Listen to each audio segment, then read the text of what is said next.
On behalf of Vidyagyan, I'm extremely honored to welcome Ambassador Richard Verma, the US Ambassador to India. Thank you, sir, for graciously accepting our invitation.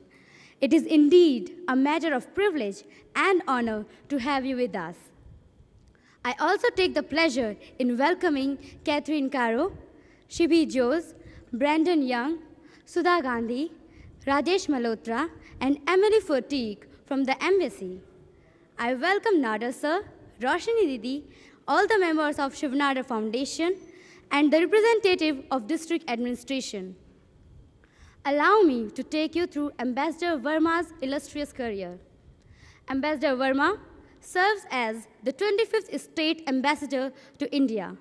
He was nominated by President Obama on September 18, 2014, and was confirmed by the US Senate and sworn in by Secretary of State John Kerry in December 2014.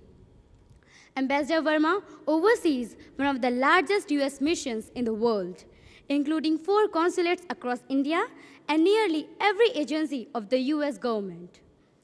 As a former Assistant Secretary of State for Legislative Affairs in the Obama administration, he led the State Department's efforts on Capitol Hill and served as a senior member secretary, Hillary Rodham Clinton's team.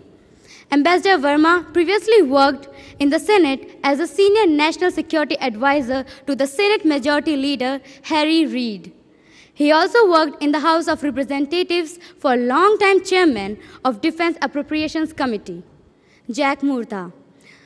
He is veteran of the US Air Force, where he served on active duty as judge advocate. Sir was also a country director for the National Democratic Institute for International Affairs in Eastern Europe. In 2008, he was appointed a commissioner to the Prevention of Weapons of Mass Destruction and Terrorism Commission, chaired by Senators Graham and Talent. Ambassador Verma is the recipient of the State Department's Distinguished Service Award, the Council on Foreign Relations International Affairs Fellowship, and was ranked by India Abroad as one of the 50 most influential Indian Americans. His military decorations include the Meritorious Service Medal and Air Force Commendation Medal.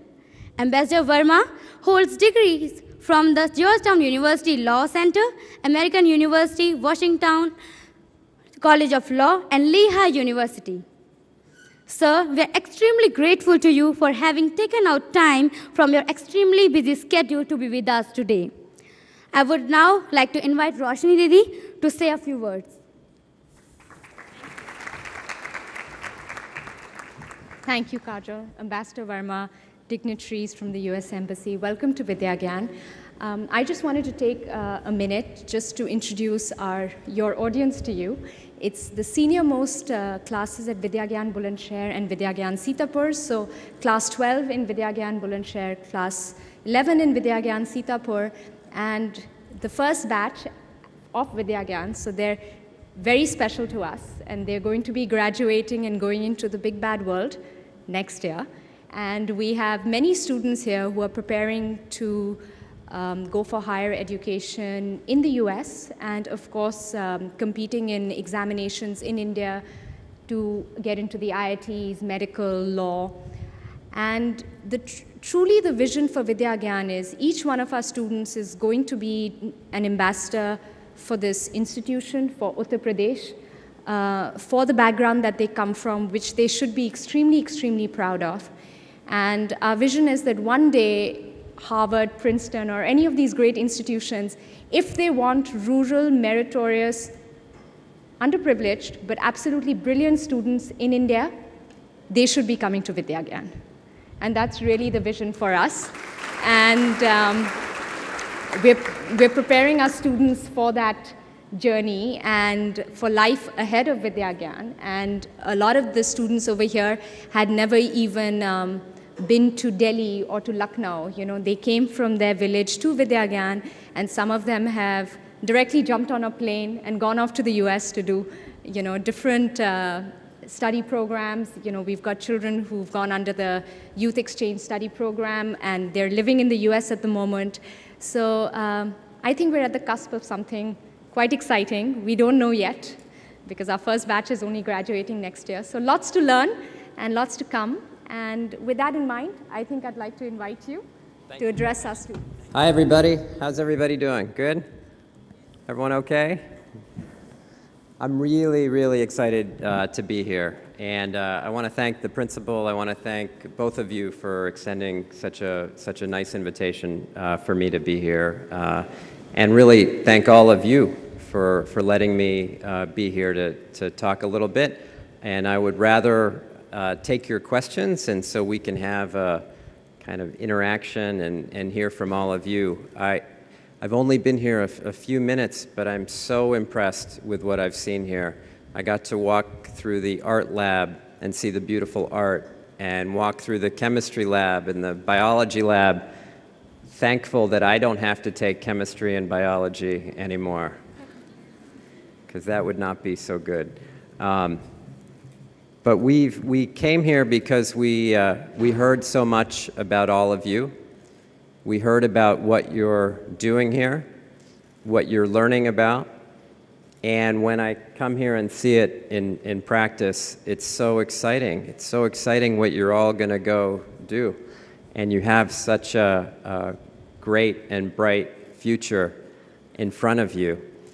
And I'm really pleased to be here in India during a time of great excitement and great promise between our two countries. I've said this a few times, but we're at really such a peak in our relationship, and we're so close. Our two countries are so close. And what makes it all work is students like you and the 3 million Indians that now live and work in the United States, 3 million Indian Americans, the 100,000 students that are studying in the United States. Maybe some of you will have the chance to go off and study in the United States. That would be terrific. Maybe we can get more U.S. students coming here to study. And that's exactly how my family started. And maybe I just spend a couple minutes telling you about them. But my mother and father are from the state of Punjab.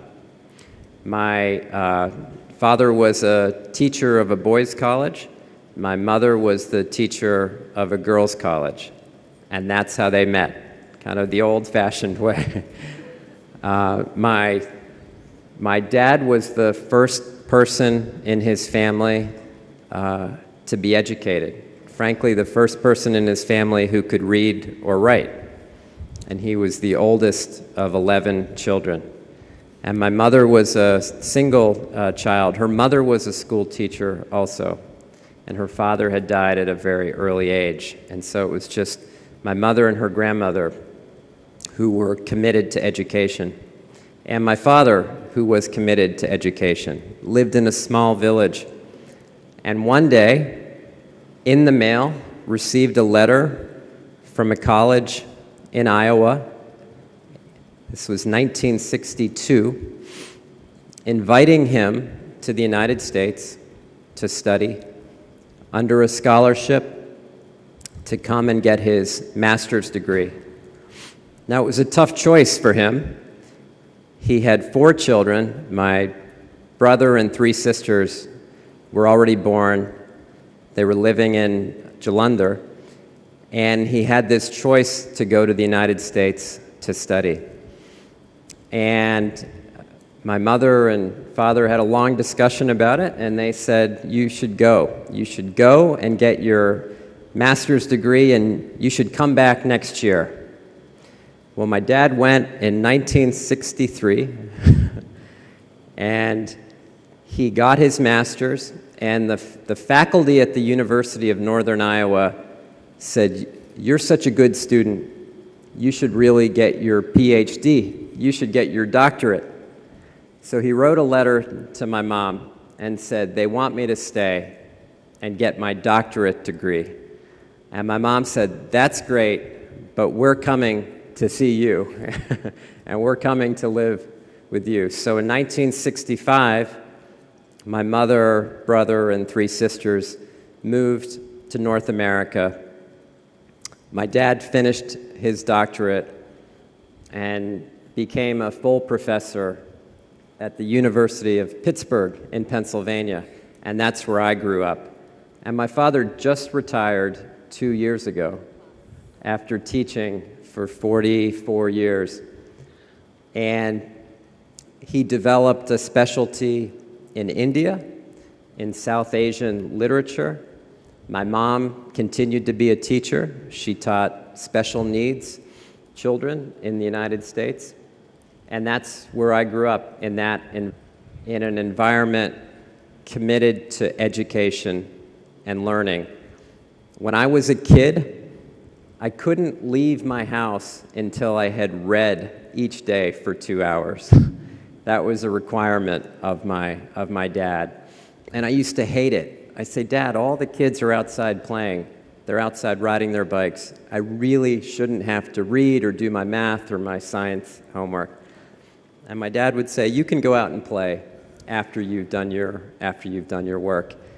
And now I look back and I think how thankful I am to my parents that they encouraged and required me to do education on a regular basis, to learn about anything I wanted to learn and study. But it was the foundation of everything that we did. And really, it's the reason I'm here today. Now, the fact that 50 years later, I could come back in this role as the U.S. ambassador is a really, really, well, let's say the odds were really small that this would ever happen. But I got here because my parents worked really hard, but we had a lot of help. We had a lot of friends that helped us. We had a lot of neighbors that helped us. We had a lot of teachers that helped us. We had people that gave me my first job, people that put some faith and trust in all of us. And now I'm really committed to making sure that other people have the kinds of chances that I had. And that means coming out and talking to folks like you, and that means you folks will have these kinds of chances one day. And we all have to remember where we came from and how we have to come back and help people. Because once we make it, once you get your education, doesn't mean you're done. It means you now have to give back to your communities, to your families, who all sacrificed a lot so that you could be here. And there's so much good that we can all do together. And again, I bring it back to India and the United States working together in so many ways, in science, in health, in education, in space cooperation, in oceans, in environment. These are all the areas that you can work on and tackle these big challenges. Or you may decide to go back to your community and be a teacher or be a doctor or be in agriculture. Whatever you decide to do, it's going to be great because you've got such a great chance and a great start right here. I'm really humbled to be here in front of all of you. Really excited about what I see in the future between our two countries. And I look forward to hearing your questions and talking to you. So maybe I'll stop talking and look forward to hearing from all of you. But thank you again for allowing me to be here today with you. Thank you. Thank you, sir. My friends in the audience have been waiting for this moment for a long time. And I'm sure that they have many questions that they would want to ask you. I would now request my friends to raise their hands to put across their questions. Good afternoon, sir. So first of all, thanks a lot for such an inspirational speech. So you must be aware of Indian education system. Some of us have aspirations for higher education in the US. So my question is that, how does Indian system compare with the American system and how can one prepare for it? Let's see, is this on? Yeah, okay. So it's a really good question. The question was about how do you prepare to study in the United States? How do the systems compare? I think they're actually quite comparable. The Indian students that go to the United States do exceptionally well, and we have more and more Indian students going to the United States every year. Last year, there were 103,000 Indian students that studied in the United States. And that number is going up, which is really terrific. And I think the competition is really, there's a lot of competition, a lot of high competition to get there. But there's also a lot of great development and skills that all of you are learning. I mean, I think the best thing I could tell you is what I would tell you if you were going to a quality institution here. The basics are so important. Your basics in writing, your basics in public speaking and math and in science, and being kind of well grounded in all those areas. And a commitment to learn, and a commitment to ask questions and be inquisitive. And I think, you know, I think you'll do quite well. I also am excited about the number of American students who are coming here to study.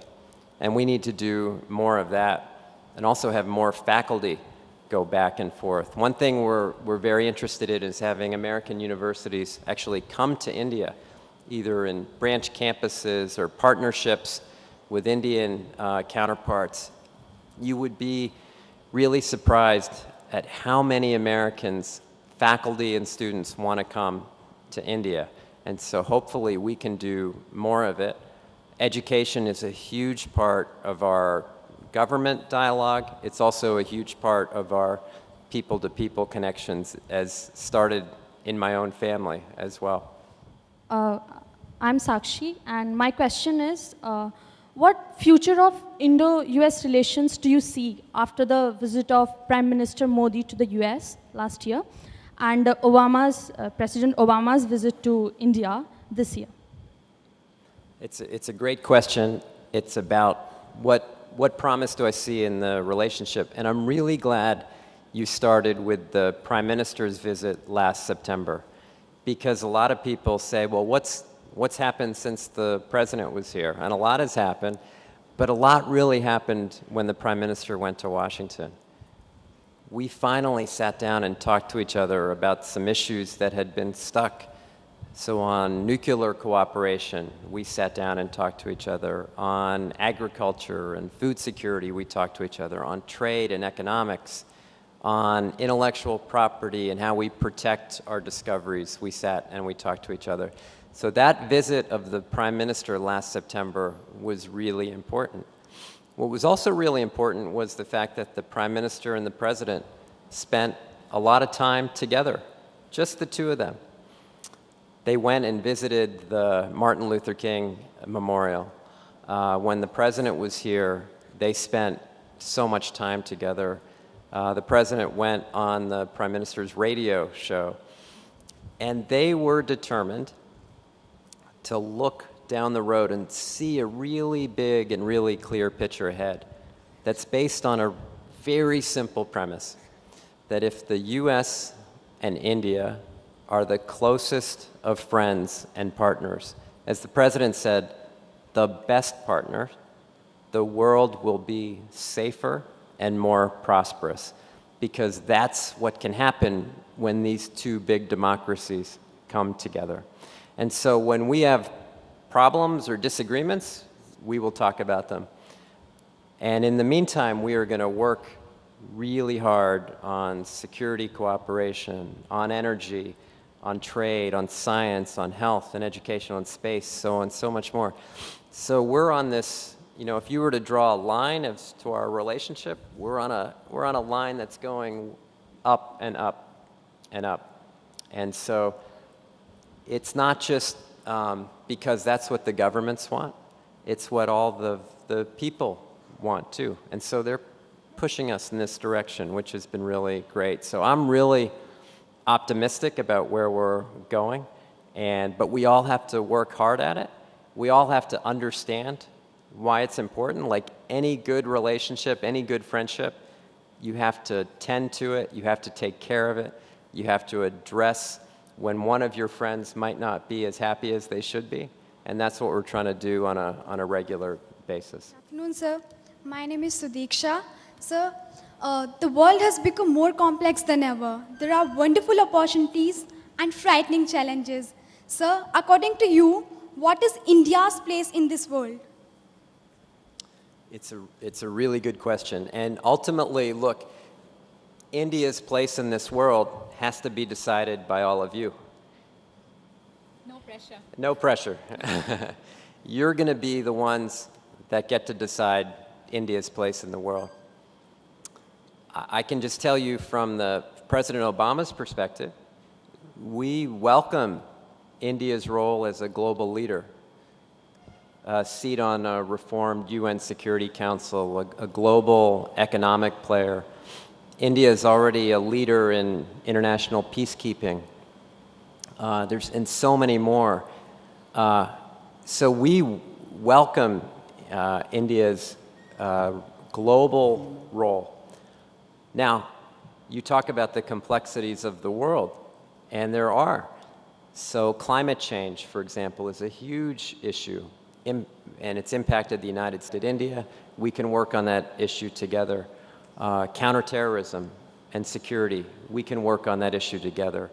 On lifting our people up, creating jobs, training, education, we can work on those things together.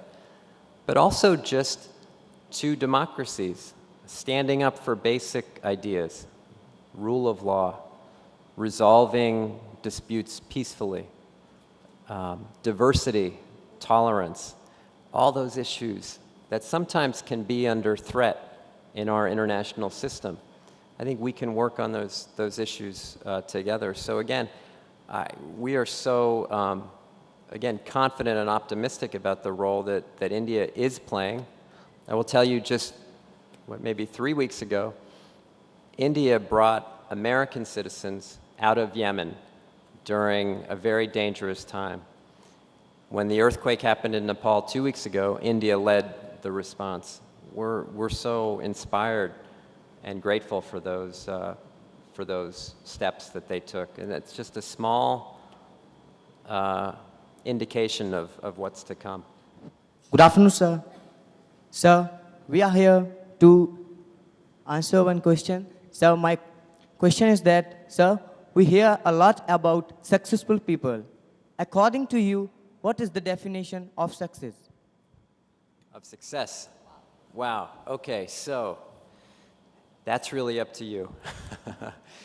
You know, look, success is that comes from inside, and it doesn't come from what other people think of what you've done or achieved. You have to measure your own success, and people measure it in all different areas. Some people measure it in business success. Some people measure it in family success. Some people measure it in government or in other terms. And that's really up to you. But however you want to measure it or whatever field you want to go into, I would just say there's no shortcuts to success. There's no quick route. Some people are looking for, well, how do I go get that great job tomorrow? Or how do I be successful? Or how do I, you know, really, it's the old-fashioned way, through hard work and being really good at what you do, whatever that field is. It could be art, it could be science, it could be farming, it could be taking care of your parents, it could be taking care of your children, it could be spending time with neighbors who need help. There's all sorts of ways to measure success, and you got to look down deep within yourself to figure out what makes you happy and how you would feel you were successful. But I wouldn't spend much time, you know, worried about what others think. You know that more than anybody. Thank you, sir.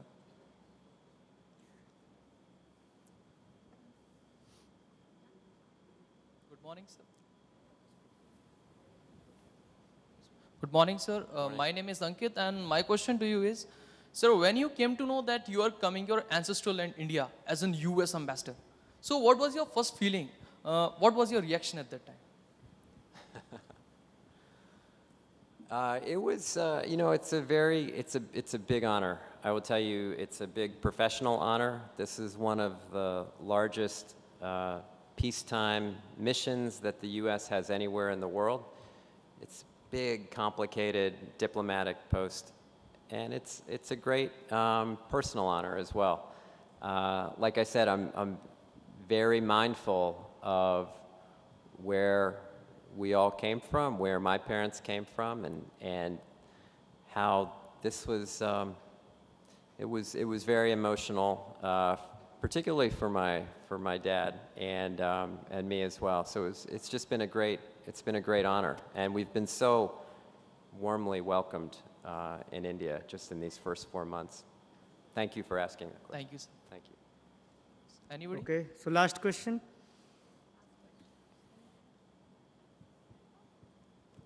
Good morning, sir. I'm Gauri, and I want to ask you that for someone of Indian descent, how easy or difficult is it to be the ambassador to India? You know, I don't think it's difficult. And I think what you have to do is do a good job in the job. That's the thing that matters the most, ultimately. So you've got to understand the foreign policy, you've got to understand the economic policy, you've got to be able to work with all kinds of people, you've got to be able to tackle the tough issues. That's what matters. So if you can't do that part, then the other things don't matter so much. Having said that, look, I came here as a boy and stayed with my grandmother. I have cousins here. My dad has taught on South Asian literature. You know, we just have all these great connections, which makes the job even more rewarding for me. Thank you, sir. Thank you, sir. Now I would like to call Gulsanawar Ali for vote of thanks. Good afternoon, everyone. Ambassador Verma, esteemed guests from U.S. Embassy, honorable members of Shri Nara Foundation, respected Nara Sir, Roshni Didi, and all other representatives of district administrations. On behalf of Vidyagyan, thank you so much for your presence. Many of us aspire to represent India globally, and we have learned so much from your rich experience and words of encouragement. We hope to attend universities in US and truly gain a well-rounded education, which will help us serve our nation better. Our deepest gratitude for this opportunity and hope you will return to Vidyagyan again. Sir, please accept a small token of appreciation from all of us at Vidyagyan.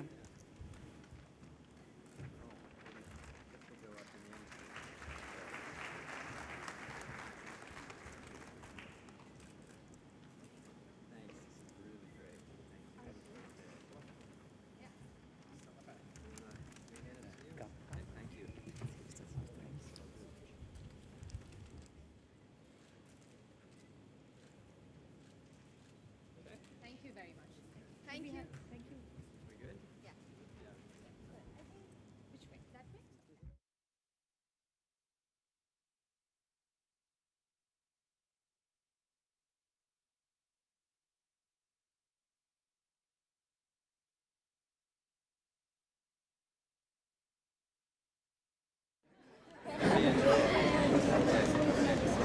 Keep up all the great work.